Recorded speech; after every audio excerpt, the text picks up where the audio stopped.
Hello friends, welcome to Learners Forum. Last video la namba filters udiya basics ellame paathom. Ipa filter udiya fundamentals in terms of characteristic impedance attenuation ellame vandu namba derive panni paakalam. So first namba paaka vendiyadhu or important theorem between characteristic impedance and attenuation constant alpha. So adu enna appadina over the range of frequencies for which the characteristic impedance of filter is purely resistive, அதாவது ரியலா இருக்கும்போது attenuation value நமக்கு 0 அப்படின்னு கிடைக்கும். And அதே மாதிரி over the range of frequencies for which the characteristic impedance Z0 of filter is purely reactive இருக்கும்போது நமக்கு attenuation value greater than 0 கிடைக்கும். ஸோ இதுதான் இதனுடைய ஸ்டேட்மெண்ட். இப்போ இதை நம்ம வெரிஃபை பண்ணி செக் பண்ணி பார்க்கலாம். கான்செப்ட் என்ன அப்படின்னா Z0 வேல்யூ பியூராக ரியலாக இருக்கும்போது நமக்கு அட்டென்யூவேஷன் 0 இருக்கும். Z0 இமேஜினரியாக இருக்கும்போது it is not equal to 0, அதாவது கிரேட்டர் தேன் 0 நமக்கு கிடைக்கும். ஸோ இதை ப்ரூவ் பண்ணுறதுக்கு சிம்பிளாக நம்ம ஒரு டி செக்ஷனை வந்து கன்சிடர் பண்ணியிருக்கோம். ஸோ டி செக்ஷனில் பார்த்தீங்க அப்படின்னா இம்பிடன்ஸ் வேல்யூஸாக நமக்கு இங்கே Jx1/2, இங்கே Jx1/2, இங்கே இந்த ஆர்மில் பார்த்தீங்கன்னா Jx2 இருக்குது. ஐஎஸ் அப்படிங்கிறது வந்து சென்டிங் கரண்ட், ஐஆர் அப்படிங்கிறது வந்து ரிசீவிங் எண்ட் கரண்ட், அண்ட் இங்கே லோடில் வந்து நம்ம கேரக்டரிஸ்டிக் இம்பிடன்ஸை வச்சு டெர்மினேட் பண்ணியிருக்கோம். ஸோ ஒரு டி செக்ஷனுக்கு கேரக்டரிஸ்டிக் இம்பிடன்ஸ் என்ன அப்படிங்கிறது வந்து இது டிரைவ் பண்ண ஈக்குவேஷன். ஸோ இதுக்கான ஈக்குவேஷன்ஸ் டெரிவேஷன்ஸ் எல்லாமே நம்ம பார்த்தீங்க அப்படின்னா ஃபில்டர்ஸ் முடிச்சதுக்கப்புறமா நம்ம பார்க்கலாம். So Z0 is equal to square root of Z1² by 4 plus Z1 Z2. And அதே மாதிரி propagation constant e power gamma is equal to is by ir which is equal to 1 plus Z1/2 Z2 plus Z0/Z2. And attenuation constant is equal to 20 log 10 of is divided by ir modulus in decibels. So இந்த பேசிக் ஈக்குவேஷன்ஸை வச்சு நம்ம consider பண்ணியிருக்க இந்த D செக்ஷனுக்கு இதோடைய வேல்யூஸை எடுத்து இங்கே நம்ம ரீப்ளேஸ் பண்ணி நம்மளுடைய தியரம் ஸ்டேட்மெண்ட் வந்து எப்படி வெரிஃபை ஆகுது அப்படிங்கிறத வந்து நம்ம செக் பண்ணலாம். ஸோ நம்ம கன்சிடர் பண்ணியிருக்க டி செக்ஷனில் Z1 வேல்யூ நம்ம என்ன எடுத்திருக்கோம் அப்படின்னா Jx1 அப்படின்னு எடுத்திருக்கோம். ஸோ இந்த வேல்யூ தான் நமக்கு ரெண்டாக டிவைட் ஆகி Jx1/2 அப்படின்னு நமக்கு இங்கே இருக்குது. நெக்ஸ்ட் அதே மாதிரி Z2 அப்படிங்கிறது வந்து இந்த ஆர்ம், அதாவது இந்த பிரான்ச்சில் இருக்க வேல்யூ. ஸோ இது நமக்கு Jx2 அப்படின்னு கிடைச்சிருக்கு. ஸோ இந்த Z1 அண்ட் Z2 வேல்யூஸை எடுத்து இதில் ரீப்ளேஸ் பண்ணோம் அப்படின்னா நமக்கு Z0 வேல்யூ வந்து கிடைக்கும். ஸோ அதை ரீப்ளேஸ் பண்ணி பார்க்கலாம். So Z0 which is equal to square root of Z1 square. Z1 value is Jx1. So Jx1 whole square by 4 plus Z1 value is Jx1 into Z2 value Jx2. So இதை multiply பண்ணோம் அப்படின்னா நமக்கு என்ன கிடைக்கும்? J square value -1. So minus x1 square by 4 and இங்கே J into J minus. So இங்கே நமக்கு -1 அப்படின்னு கிடைக்கும். So -1 into x1 into x2 அப்படின்னு நமக்கு கிடைக்கும். ஸோ இதில் ரெண்டுத்துலேயுமே நமக்கு நெகட்டிவ் இருக்குது. ஸோ அதை நம்ம காமனாக வெளியில் எடுத்தோம் அப்படின்னா என்ன கிடைக்கும்? Square root of minus x1 square by 4 plus x1 into x2 அப்படின்னு கிடைக்கும். ஸோ ஸ்கொயர் ரூட் ஆஃப் -1 தான் நம்ம j அப்படின்னு ரெப்ரசன்ட் பண்ணுவோம். ஸோ நம்ம இங்கே ஒரு j எடுத்துக்கிட்டோம் அப்படின்னா j and the remaining term square root of x1 square by 4 plus x1 x2 அப்படின்னு நமக்கு கிடைக்கும். ஸோ கிடைச்சிருக்க இந்த Z0 வேல்யூ எப்படி இருக்குது அப்படிங்கிறத நம்ம இப்போ அனலைஸ் பண்ணி பார்க்கணும். ஸோ அதுக்கு முன்னாடி நம்ம ப்ரொபகேஷன் கான்ஸ்டன்ட்டையும் பார்த்து டிரைவ் பண்ணி பார்க்கலாம். ஸோ இ பவர் காமாவோட வேல்யூ நம்ம என்ன எடுத்தோம்? ஐஎஸ் டிவைடட் பை ஐஆர் அப்படின்னு எடுத்திருந்தோம்.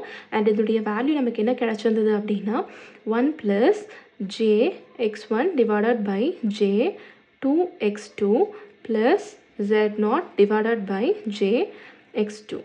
ஸோ இந்த வேல்யூஸ் எல்லாத்தையும் நம்ம சிம்பிளிஃபை பண்ணோம் அப்படின்னா J and J கேன்சல் ஆகிடும். ஸோ நமக்கு இதுலேருந்து என்ன கிடைக்கும்? 1 plus x1 divided by 2x2 and ஜேவை நம்ம நியூமரேட்டருக்கு எடுத்துகிட்டு போயிடலாம். So minus J into Z0 divided by x2 அப்படின்னு கிடைக்கும். ஸோ ஐஎஸ் பை ஐஆர், அதாவது இந்த ப்ரொபகேஷன் கான்ஸ்டன்ட்டுடைய ஜென்ரல் ஈக்குவேஷனில் நம்ம Z1 Z2க்கு பதிலாக சப்ஸ்டியூட் பண்ணதுக்கப்புறமா நமக்கு இந்த ஈக்குவேஷன் கிடச்சிருக்கு. ஸோ இதில் இந்த x1 அண்ட் x2 இது ரெண்டுத்துடைய சைனை பொறுத்து நமக்கு ரெண்டு கேசஸ் வந்து பாசிபிளாக இருக்குது. ஃபர்ஸ்ட் கேஸ் நம்ம கன்சிடர் பண்ணிக்கலாம். இந்த கேஸில் நம்ம வந்து x1 square divided by 4 plus x1 x2ஓட வேல்யூ வந்து ஒரு நெகட்டிவ் வேல்யூவாக கன்சிடர் பண்ணிக்க போகிறோம். ஸோ அந்த நெகட்டிவ் வேல்யூவாக நம்ம -a அப்படின்னு நம்ம எடுத்துக்கலாம். So x1 square by 4 plus x1 x2 is equal to minus a அப்படின்னு நமக்கு கிடைச்சிருக்கு. ஸோ z0 வேல்யூவை வந்து இதை வச்சு நம்ம டிரைவ் பண்ணிக்கலாம். z0 is equal to நமக்கு என்ன கிடைச்சிருந்தது அப்படின்னா j into square root of x1 square by 4 plus x1 x2 அப்படின்னு கிடைச்சிருந்தது. ஸோ இந்த வேல்யூவை தான் நம்ம இங்கே என்ன எடுத்திருக்கோம் மைனஸ் ஏ அப்படின்னு எடுத்திருக்கோம். ஸோ நமக்கு இங்கே பார்த்தீங்கன்னா J into square root of minus a அப்படின்னு கிடைக்கும். ஸ்கொயர் ரூட் ஆஃப் மைனஸ் ஒன்னை தான் நம்ம ஜேன்னு எடுத்திருக்கோம்.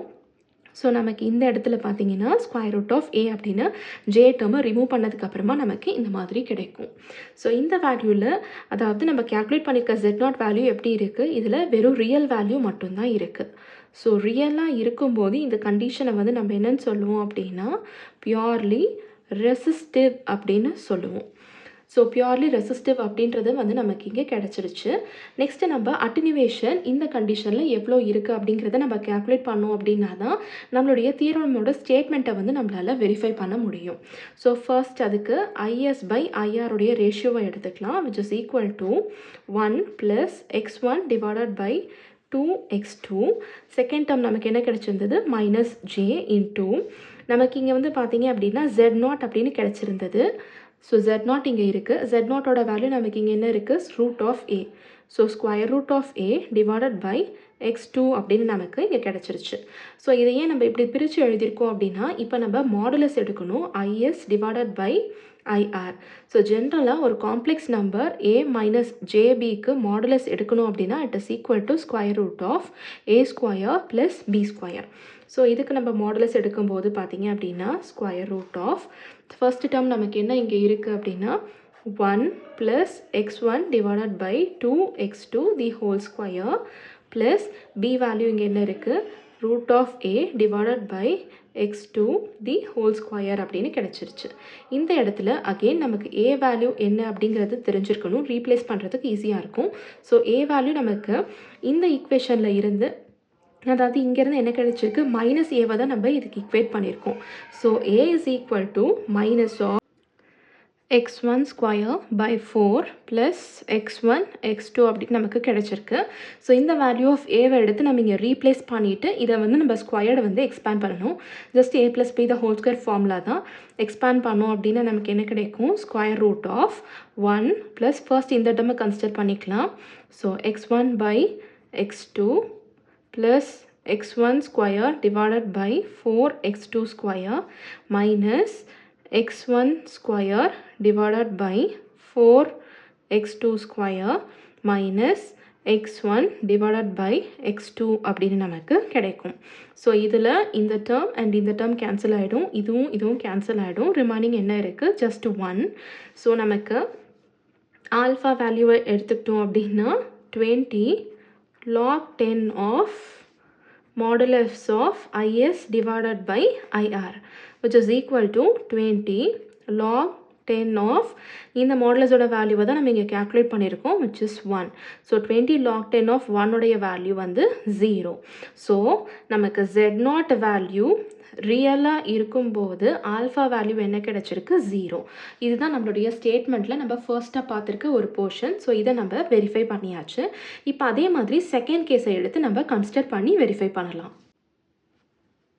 So second case 2. ஸோ இந்த கண்டிஷனில் நம்ம ஒரு பாசிட்டிவ் வேல்யூக்கு ஈக்குவேட் பண்ணிக்க போகிறோம். So x1 square by 4 plus x1 into x2 is equal to positive value அப்படிங்கிறதுனால ப்ளஸ் பி அப்படின்னு நம்ம கன்சிடர் பண்ணிக்கலாம். ஸோ z0 வேல்யூ வந்து it is equal to j into square root of x1 square by 4 plus x1 x2 which is equal to j root B அப்படின்னு நமக்கு கிடைக்கும். So values of x1 x2 எல்லாம் substitute பண்ணதுக்கப்புறமா நமக்கு இந்த மாதிரி கிடைக்கும். ஸோ இதில் பார்த்தீங்க அப்படின்னா j இன்ட்டு ரூட் பி அப்படின்னு இருக்குது, விச் மீன்ஸ் z0ஓட வேல்யூ வந்து இமேஜினரியாக நமக்கு இங்கே கிடச்சிருக்கு. அதாவது டெக்னிக்கலாக சொல்லணும் அப்படின்னா it is purely reactive parameter. So இந்த கண்டிஷனில் அகெயின் இப்போ நம்ம ஐஎஸ் டிவைடட் பை ஐஆர் வேல்யூவை கேல்குலேட் பண்ணணும். ஸோ போன கேஸில் பார்த்து அதே ப்ரொசீஜர் தான். 1 plus x1 divided by 2x2 minus j into j root b divided by x2. So இதை சால்வ் பண்ணோம் அப்படின்னா நமக்கு என்ன கிடைக்கும் 1 plus x1 divided by 2x2 plus root b divided by x2. So இங்கே நம்ம is by ir தான் calculate பண்ணியிருக்கோம். So modulus of is by ir consider பண்ணிட்டோம் அப்படின்னா ஸோ இந்த டேர்முக்கு நம்ம மாடுலஸ் எடுக்கும்போது 1 plus x1 divided by 2x2 plus square root of x1 square by 4 plus x1 x2 divided by x2 அப்படின்னு நமக்கு கிடைக்கும். ஸோ இந்த வேல்யூ வந்து it is not equal to 0. So இந்த கண்டிஷனில் பார்த்தீங்கன்னா இங்கே நமக்கு கிடைச்சிருக்க வேல்யூ வந்து it is real and greater than 1. அதாவது எப்போல்லாம் நமக்கு z0 வேல்யூ இமேஜினரி பியூர்லி ரியாக்டிவாக இருக்கும் அப்போல்லாம் நமக்கு வேல்யூ இந்த மாதிரி கிடைக்கிது அப்படிங்கிற கன்க்ளூஷன் வந்து நமக்கு இங்கே கிடைச்சிருக்கு. ஸோ நம்மளுடைய செகண்ட் ஸ்டேட்மெண்ட்டும் பார்த்தீங்க அப்படின்னா இங்கே நமக்கு வெரிஃபை ஆயிருக்கு. ஸோ இதனுடைய நெட் ரிசல்ட் என்ன அப்படின்னா எப்போல்லாம் நமக்கு z0 வேல்யூ ரியலாக இருக்கும் அந்த கண்டிஷனில் ஃபில்டர் அண்ட் டெர்மினேட்டிங் இம்பிடன்ஸ் என்ன பண்ணும் அப்படின்னா எல்லா பவரையும் வந்து நமக்கு அப்சர்வ் பண்ணிக்கும். ஸோ அப்சர்வ் பண்ணி நமக்கு இன்பிட்வீனில் நமக்கு வேறு எந்த பர்டிகுலர் பேராமீட்டர்ஸ் அதாவது காம்பனன்ஸும் இல்லாததுனால பார்த்தீங்க அப்படின்னா அது கம்ப்ளீட்டாக நமக்கு லோடுக்கு தான் பாஸ் ஆகும். ஸோ அப்படி பாஸ் ஆகிறதுனால எல்லா பவருமே நமக்கு லோடில் வந்து அப்சர்வ் ஆகும். ஸோ இந்த கண்டிஷனில் நமக்கு சிக்னலோடைய ஸ்ட்ரென்த்தில் வந்து எந்த விதமான டிக்ரீஸும் இல்லை. அதாவது நோ அட்டனுவேஷன் நமக்கு இங்கே கிடைச்சிருக்கு. Alpha is equal to 0. So இதை தான் நம்ம பாஸ் பேண்ட் அப்படின்னு ரெப்ரசென்ட் பண்ணுறோம். செகண்ட் கேஸில் என்ன எடுத்துக்கிட்டோம் அப்படின்னா z0 வேல்யூ இமேஜினரியாக இருக்கும்போது பவர் எல்லாமே வந்து நமக்கு இங்கே அப்சர்வ் ஆகாது.